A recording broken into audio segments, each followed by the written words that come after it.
আগামী ২০ তারিখ বা ২০ তারিখের পর কি বাংলাদেশে কিছু ঘটতে যাচ্ছে? ভারত কি কোনো পরিকল্পনা করেছে? একটা ভিডিও আপনাদেরকে দেখাচ্ছি। এই ভিডিও দেখে মনে হচ্ছে যে ২০ তারিখের পর বা ২০ তারিখের পর ইউনূস সাহেব সরকারের উপর একটা বড় ধরনের ধাক্কা পড়তে যাচ্ছে। মানে ইউনূস সাহেব নাকি দেশ ছেড়েও চলে যেতে পারেন। কোন দিকে যাবেন দিশা-মিশাও হারাই ফেলতে পারেন। আপনাদেরকে একটা ভিডিও দেখাচ্ছি। ভারতের একজন বিজেপির নেত্রীর একটা ফুটেজ চলুন আগে শুনে আসি। আমরা ভালোভাবে ব্যবহার করার চেষ্টা করছি। তারপর ২০ তারিখের পরে কোন দিক থেকে কোথায় কি ছুটবে, কি হবে, কে ঢুকবে, কিছু বলা যাচ্ছে না। আমরা তো বুঝতে পারছি মোহাম্মদ ইউনূসের সরকার কিভাবে বাংলাদেশের গরিব, অর্ধশিক্ষিত সেই মানুষদের কিভাবে ভারতের এগেনস্টে তাতাবার চেষ্টা করছেন, উস্কাবার চেষ্টা করছেন, এটা আমরা বুঝতে পারছি। নিশ্চয়ই ওনার বক্তব্য শুনেছেন। ওনার বক্তব্যে আলোচনায় উঠে এসেছে ২০ তারিখ মানে ২০ তারিখ ২০ জানুয়ারির পর আসলে কি ঘটবে।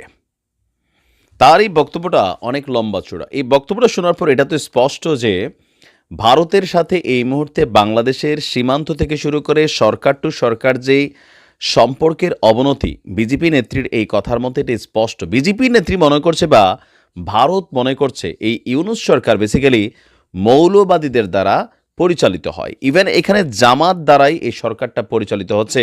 আবার আমাদের দেশের মধ্যেও অনেকেরই ধারণা যে ইউনূস সরকারের সাথে জামাতের একটা ভালো সম্পর্ক আছে।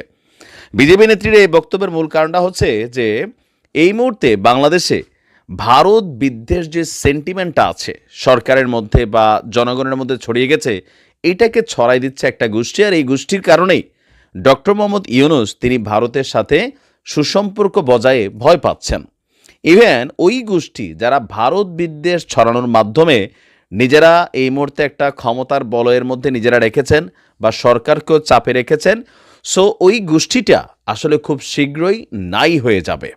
আর ডক্টর মোহাম্মদ ইউনূসকে আমি জানি না যে বিজেপি আসলে কোন কারণে ওনাকে ফান্ডামেন্টাল একজন মুসলিম মনে করেন। ডক্টর মোহাম্মদ ইউনূস আমি জানি না কখনো হজ করছেন কিনা। ইভেন এই সরকারের আগে ওনার দান দক্ষিণা সাদাকা নিয়া বাংলাদেশে কেউ বলতে পারবে না যে খুব বেশি এই ইউনূস ফাউন্ডেশন দেশের জন্য বিলাই দিছেন, উতরাই দিছেন।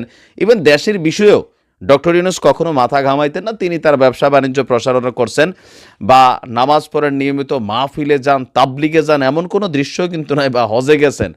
তারা বারবার যে জিনিসটা বুঝতে চাচ্ছে যে ডক্টর ইউনূস অনেকটা মৌলবাদী মেন্টালিটির, প্লাস তার সরকারটা মৌলবাদীদের চাপেই ভারতের সাথে আসলে ভারত বিদ্বেষ বিষয়টাকে উজ্জীবিত রাখছে এবং কি তারা ক্ষমতায় থাকার জন্য এই ভারত বিদ্বেষ যে থিওরিটা এটাকে তারা জীবিত রাখছে।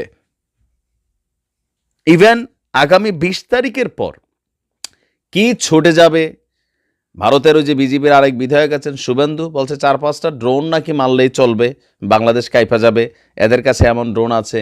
তারপর বলা হচ্ছে যে মার্চের আগে শেখ হাসিনাকে বাংলাদেশে প্রবেশ করানো হবে, তিনি বাংলাদেশে ফিরে আসবেন।